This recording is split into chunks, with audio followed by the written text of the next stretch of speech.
Hello! Welcome to Magical Portal to Where, a cozy fantasy serial series that will keep you guessing. In this series, expect the unexpected. Mira's inheritance is definitely one of those things.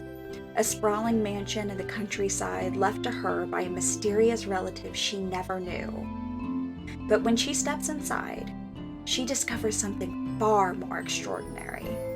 A hidden portal that transports her to worlds beyond her wildest imagination. In these new realms, Mira encounters creatures of myth, ancient magic, and a destiny entwined with the fate of both worlds. As she navigates the dangers and wonders of this magical land, she must uncover the secrets of her family's past to decide where her true home lies. So hang on to your seat. This might be a bumpy ride.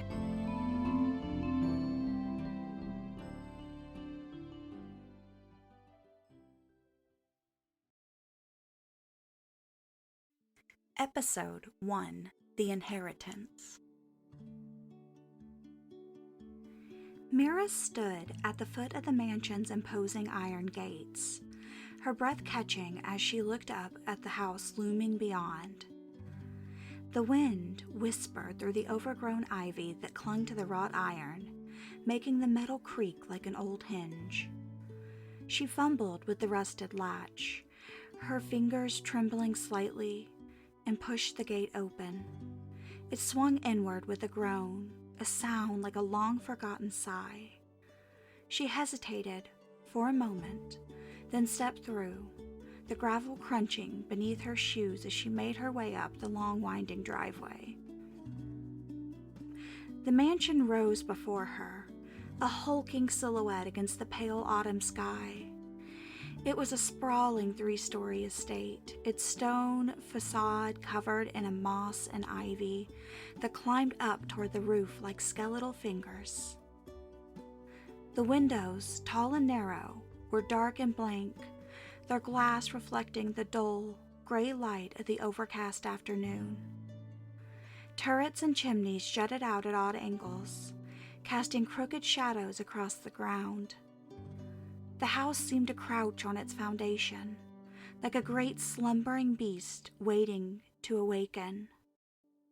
Mira shivered, pulling her coat tighter around herself as she approached the front steps. The air felt colder here, as if the house itself exhaled a chill that seeped into her bones. She paused at the base of the stairs, her gaze drawn to the massive wooden door set in the stone archway. It was intricately carved, the dark wood adorned with images of twisting vines and strange contorted faces that seemed to watch her with hollow eyes. In the center was a brass knocker, shaped like a lion's head, its mouth agape in silent roar. She reached out and grasped the knocker, its weight solid and cold in her hand. For a moment she hesitated, her heart beating a little too fast. The house loomed over her, its silence heavy and expectant, as though it were holding its breath.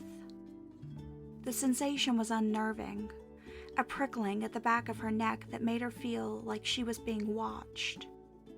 She glanced over her shoulder, half expecting to see someone standing at the edge of the unkempt garden that stretched out on either side of the driveway.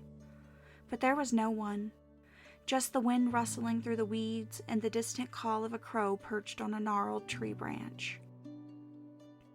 She turned back to the door and took a deep breath. Then, with a decisive motion, she lifted the knocker and let it fall. The sound echoed through the house, a hollow reverberating boom that seemed to ripple through the air, making the hair on her arms stand on end. She waited, her ears straining for any sound from within, but there was nothing, just the echo fading into silence, leaving her standing there on the threshold, feeling absurdly small and alone.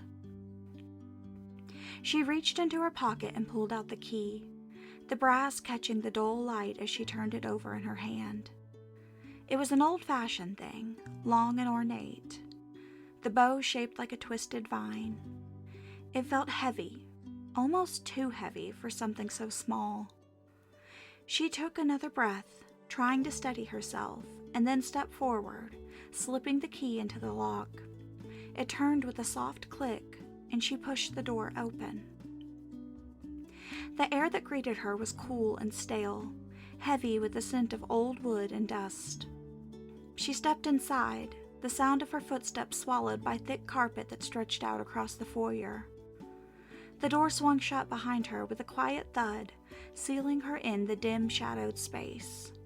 She stood there for a moment, her eyes adjusting to the gloom, and then took a tentative step forward, her fingers trailing along the smooth surface of a nearby table, its dark wood polished to a sheen. The foyer was vast, its ceiling soaring high above her, the walls lined with portraits that stared down at her with eyes that seemed too lifelike for comfort. A massive chandelier hung from the ceiling, its crystals dull with dust, casting faint shimmering shadows on the walls. An ornate staircase curved up to the second floor, its banister carved with intricate patterns of leaves and flowers that twisted and coiled in the dim light. To her right, an archway led to what appeared to be a sitting room. She peered inside and found herself looking at a space frozen in time. Heavy velvet drapes covered the windows, their deep burgundy fabric faded and threadbare. A grand piano stood in one corner, its lid propped open as if someone had just finished playing.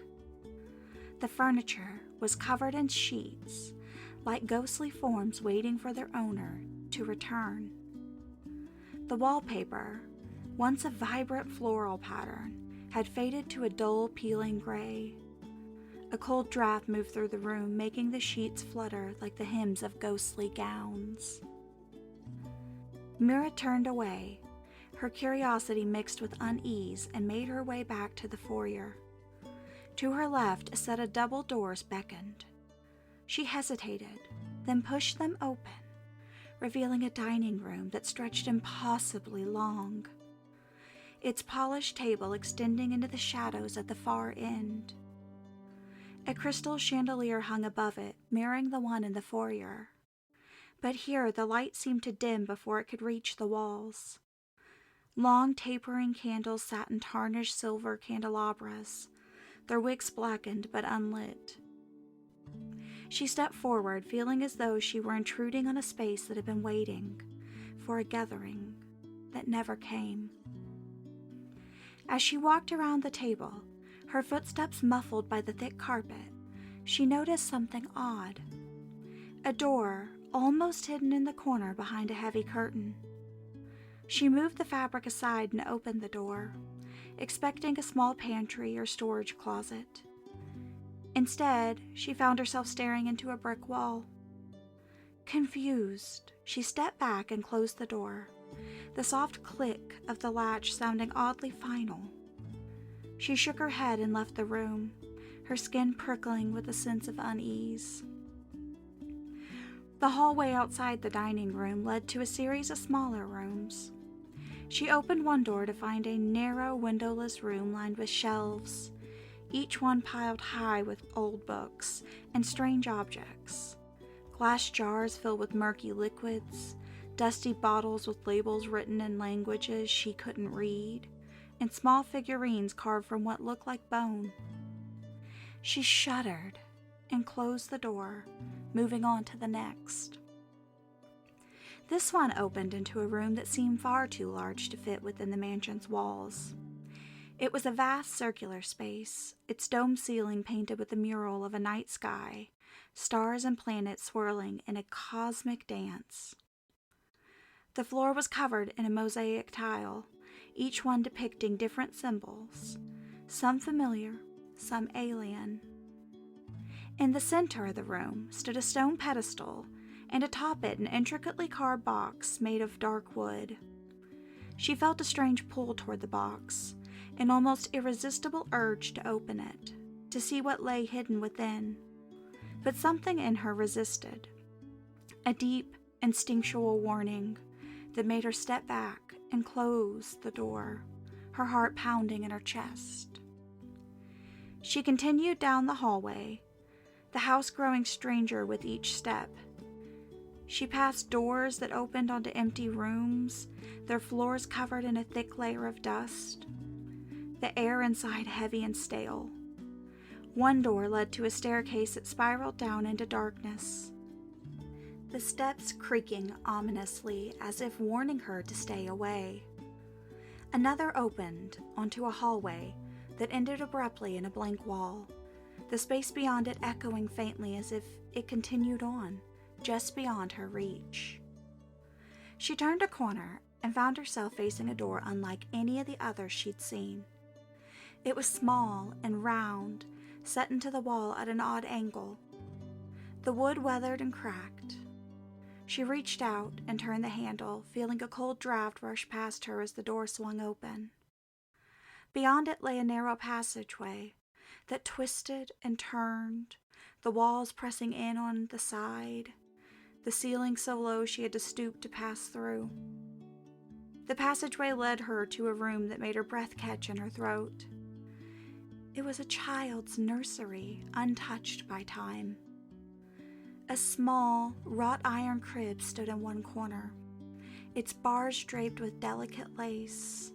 Toys lay scattered on the floor, a wooden rocking horse, a doll with a cracked porcelain face staring blankly at the ceiling. The wallpaper, a faded pattern of animals and stars, peeled away in places, revealing the bare plaster beneath. An old mobile hung from the ceiling, its paper figures spinning slowly in the cold, still air. She backed out of the room, her heart racing, and turned down another hallway, feeling as though the house was leading her somewhere, guiding her with invisible hands. She passed more doors, some leading to rooms filled with strange collections, paintings of people whose eyes seemed to follow her, shelves lined with jars containing what looked like dried herbs and animal bones. A study filled with maps of places she didn't recognize. One door, heavy and reinforced with iron bands, refused to open no matter how hard she pushed or pulled. Another opened onto a wall of mirrors that reflected her image 1,000 times over, each one slightly distorted, as if she were looking at herself through a series of funhouse lenses. The air in that room felt thick, almost suffocating. And she backed out, quickly, her pulse pounding in her ears. Finally, she found herself heading back to the foyer, her mind reeling with the strange, disjointed images of the room she'd seen. She stood there breathing heavily, halfway down the steps, her eyes drawn to the grand staircase that curved up to the second floor and down to the first. She felt that pull again, that strange magnetic urge to explore, to uncover the secrets hidden within the curious old mansion. Finally, she continued down the steps, but as she reached the bottom of the stairs, she stopped, her breath catching in her throat. In the center of the room, where there had been nothing but empty space before, a swirling, iridescent portal had opened. It shimmered with a light that seemed to come from within, casting shifting shadows on the walls.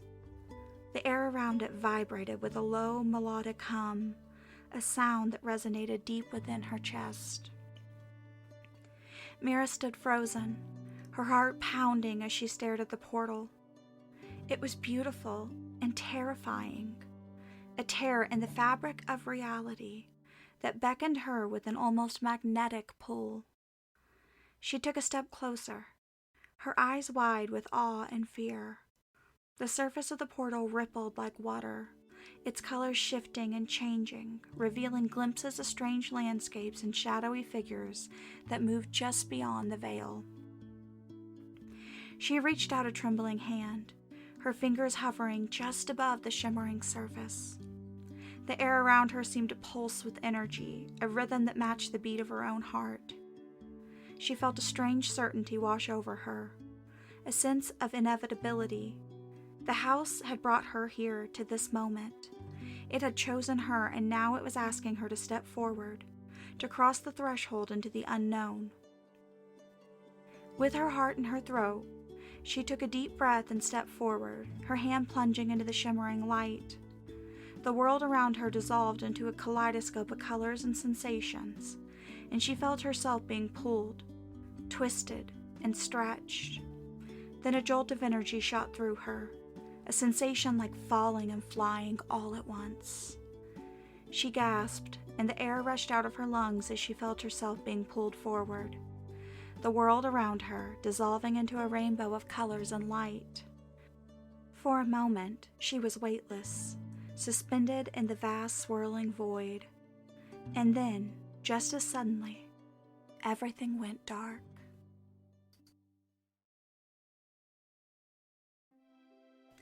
This was a Magical Manifestations production by Jenna B. Neese.